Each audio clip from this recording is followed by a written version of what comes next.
graduated from college. I graduated with a business degree, and I was a part-time baseball coach at my college that year after. And I needed a job in the morning, so I got a job in the school district working as an instructional aide at Anderson in Newport Beach.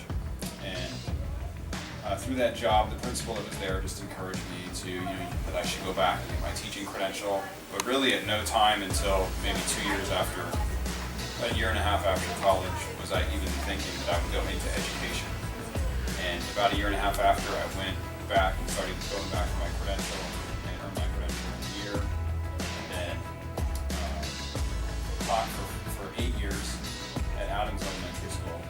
But I'd say it was after about 5 years where I realized that I wanted to do something else besides teaching, that I would maybe eventually want to become a principal. I got into an institute that they have in Newport Mesa that they formed about 6 years ago called the Leadership Institute, and they formed it for the purpose of basically training leaders from within the district how to become principals or how to become administrators. And so I was lucky enough to get into that institute, and then after my 2 years in that institute, I applied and interviewed and was hired for this position. When I went into college, I applied myself a lot better. My grade point average was tremendously higher in college than it was in high school. And also my master's degree, when I really focused in on a subject area that I knew that I loved and I was really interested in, it's where I really shined, and that's where I achieved my best grades. I chose Concordia because it was close by home. I grew up in Costa Mesa, and I had the opportunity to play baseball there. I played there for 4 years. It was a small school environment. At the time, it was about 1,200 students. I think it's actually about 3,000 or 4,000 now. But tiny class sizes, 15 to 25 kids. So it was the type of experience that really fit my personality. It's just challenging for teachers in the day-to-day. Sometimes you can get bogged down with students that you have in your class that might have emotional issues, that might have just environmental factors at home with family. And as a teacher, I really prided myself on forming those positive relationships with students and really connecting with them. So, I wasn't the type of teacher that just checked out at the end of the day. That I was done with the kids. They were always kind of on my mind as to, okay, how can I help them? How can I make them better? So I just think the daily obstacles of working with kids that are in tough situations can really drag you down, and bring you to a point where you're so just disappointed with them. But there's obstacles like any other job where you're gonna, things are gonna be placed on you that you have to do, that are just being mandated for you to do, and those come up. But you overcome those obstacles. If you want something bad enough, then you do the things that you need to do, and then you find the things that you really want to do that you see will be great, and you do those as well. Really, if you look at true successful people, I think you're going to find people that have a real solid family. They have a real solid core. They have real solid core values and morals about themselves, and they're confident in who they are and what they do. And I think that's what defines success.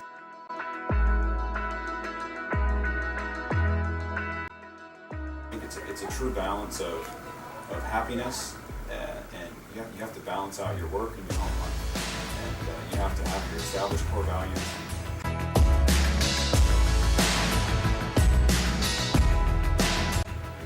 For me, it was really finding something that I loved.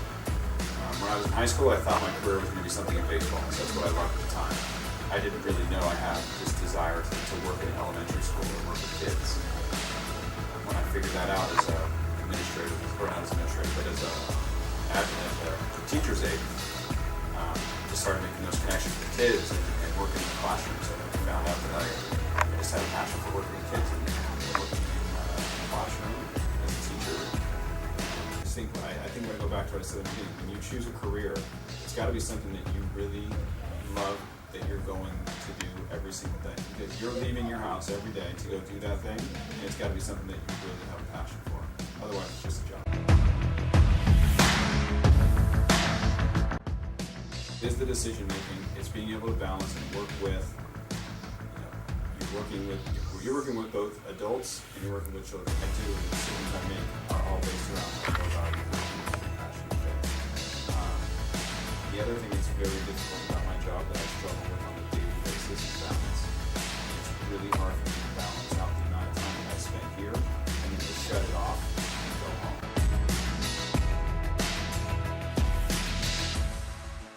If it was someone that was brand new, like I was when I came into this job, this was my first role as a principal, some advice that I would give them is to make sure that they have a strong core of people around them that they can call or talk to if they have questions. And luckily enough, I had that when I came into this job. So if I ever had a question or a concern, there were people that I could call and immediately get an answer from, and I wasn't afraid to talk to them and ask them questions. You have to be ready for whatever when you walk in the door.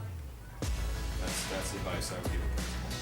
Because no matter what's on your calendar for the day, it can be thrown off with one phone call from a parent, with one interaction or altercation on the playground. It can be thrown off by a student coming in who had a bad night last night with his mom or dad.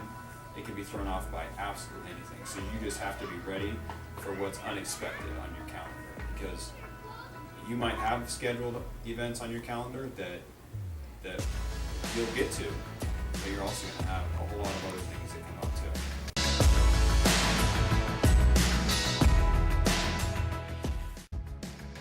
What I think makes a good leader is someone who is collaborative, who's willing to work alongside other people and sees this job as really the lead teacher, someone who's right there in the trenches with them. I read a lot of really good books about leadership. One of them was Good to Great, and there's a reference in there of, I believe, the CEO from Southwest, and this is one thing that stuck out to me. I read this book like 5 years ago or so, was that he would get down in the trenches with the people for his company, to the point where he was on the tarmac and he was tossing back planes. And I think that's obviously to an extreme, but that's what you have to be willing to do as the principal, is not just sit in here and handle all the paperwork and management of the school, which is important, but you have to be willing to go into a classroom, work alongside teachers. You have to be willing to work alongside them and get them to the point where they're reaching their full potential as well. Leaders have to inspire. We have to be inspirational in our meetings. We have to be inspirational in how we lead. We have to show, not just tell people how to do things correctly. You have to be knowledgeable.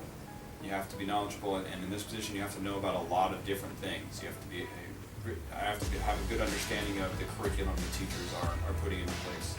I need to have a really good understanding of the type of lesson model that they should be showing in the classroom. So I need to have a knowledge of those things as well. So you have to spend some time really perfecting that as well. I think you got to be humble as well. You have to be willing to admit when you're wrong. You have to, and you got to stand up in front of groups of people and tell them that you're wrong. And I think that goes a long way.